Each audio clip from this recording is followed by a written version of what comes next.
Hello and welcome back to Project Nihilum 0. Last time, we met Sullivan. And then we got on his bad side because we tried to access secret files. Because I didn't know the code. I'll figure out that code one day. Mark my words.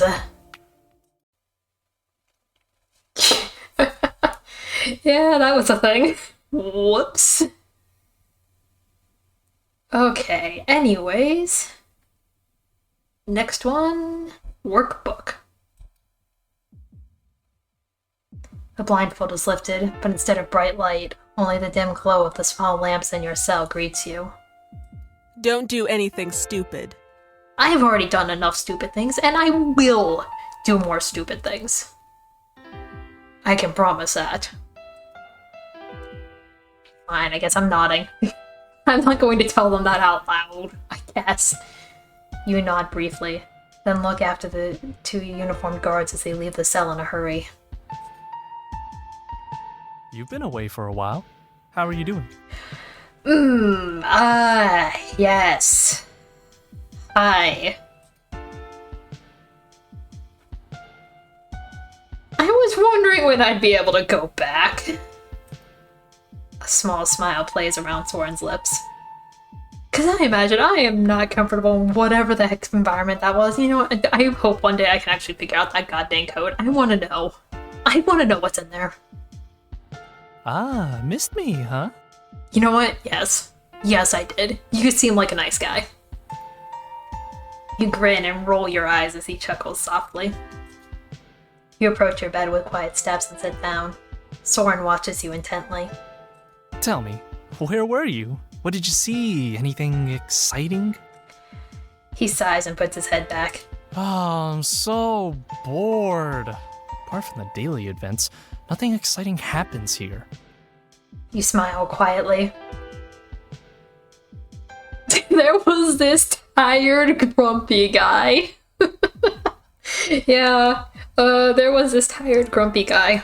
Oh, that's a strange description. Tired, grumpy... He ponders silently. Then a light seems to dawn on him. Oh, do you mean Sullivan? Many fit that description, but those aren't in the South Lab as usual. Soren slides restlessly back and forth in his seat, seemingly wanting to cross his legs, only to realize that he can't. Pain looms behind his embarrassed grin. Oops, I'll have to get used to that. What do you mean you have to get used to that? Do you... How? Huh? He clears his throat, then puts his usual smile back on. Sullivan, then. It's been a while since I've seen him. I'm locked up here, but I've always gone along with him. Yeah, I don't think me and him got off on the right foot. Just earlier, Say hi to him for me next time you see him, okay? Is there gonna be a next time? Just as you're about to respond, the cell door opens with a rush. Soren? Soren nods and smiles, knowing what's about to happen. The second the caretaker pushes a wheelchair in, and Soren takes a seat in it. Then Soren looks at you with a reassuring smile. Don't worry, this is regular ability training. It's fun to be able to really let off steam. When you've been here a little longer, they'll teach you how to activate your ability and use it safely. My what? While I'm away, you're welcome to borrow one of my books and read it. Have fun! I love him, oh my god. He is... I love this sass, I think is the word I'm looking for. There he goes. Then the caretakers push him out of the room. The door clicks shut behind them. After that, silence follows. You stare after them for a moment. The door remains closed. You begin to wonder how long Soren has been living in this cell. Lost in thought, you get up from your bed and wander over to the shelf next to Soren's bed. Lost in thought, your gaze wanders over the book titles before the familiar sound of the door pulls you from your thoughts. Oh. You. He enters without saying a word. He sits down at a small table next to the cell door and invites you over with a nod.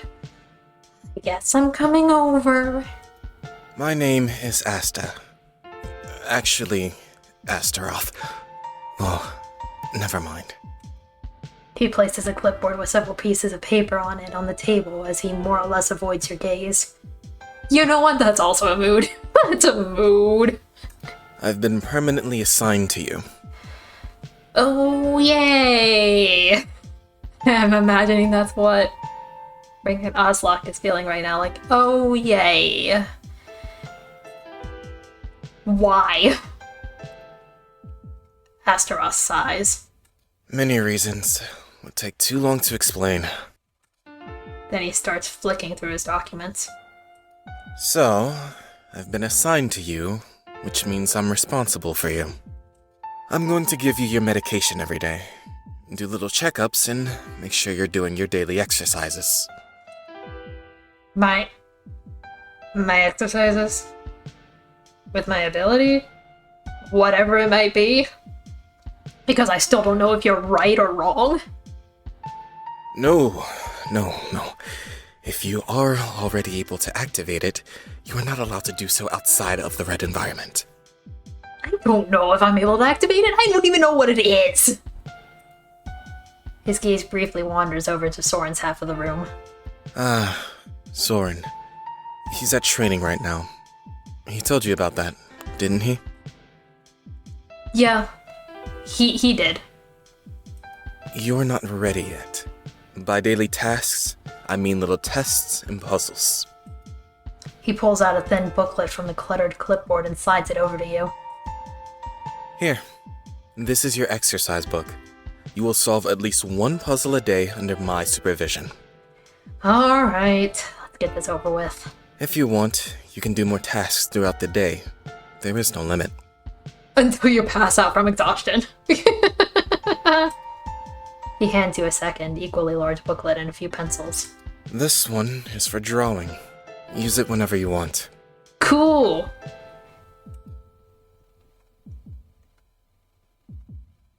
Why do I have to do that? I'm gonna be a bit of a jerk. I am prone to violence, apparently, as I told myself. So you know what? Why do I have to do that? He looks at you for a moment, then rolls his eyes. To measure your mental state. Fine. He points to the puzzle book. Let's start with the first page. Alright. Okay, spot the difference. Find the differences between the pictures. You must click the difference on the image at the right. There are 5 differences. Once you find them all, they will automatically get checked. Okay, so we got the eye patch there, the handkerchief there, this thing's gone, this one's also gone, and this bush's there. You put the pen aside and close the book. Good. I recorded your time. We'll do this every day from now on. I'm being timed? Okay. He nods briefly upwards towards the ceiling. Your gaze follows, and there you discover a camera that seems to be focusing on you. Oh, great. I'm being watched, too, by whoever is on the other side of that camera. Yay! We see and hear everything. In case of emergency, all you have to do is call. Why would I call? Why would I bother? The caretakers are responsible for trips to the bathroom for toilet and washing times. I can't take on that. I already have a lot to do. He gathers up his things, but leaves you to your For my mental state being fine, my words coming out certainly aren't. He gathers up his things, but leaves you your 2 books and the pens. With his belongings in his arms, he walks over to the door, opens it, and leaves the room. There is silence for a moment, then the metal door rushes open again. I forgot. Here, your food. I didn't even know there was food. Hello? You know what? I'm gonna give me the food. Give me the food. I am loyal if you feed me, I guess. I don't know. You take the tray with paper plates and cutlery with both hands. You see a pile of mush, bread with strange bits, and a cup of what you already know to be medication. How about I just down the medication first and then eat? Because then at least the food taste will be covering it up. Enjoy your meal. I know it barely tastes good, but it's better than nothing. I'm sorry. Do you actually give a crap about me? Huh. I didn't know you knew how to do that. The flap of the door closes with a squeak. Holding the tray in your hand, you make your way over to the table, sit down, and start eating.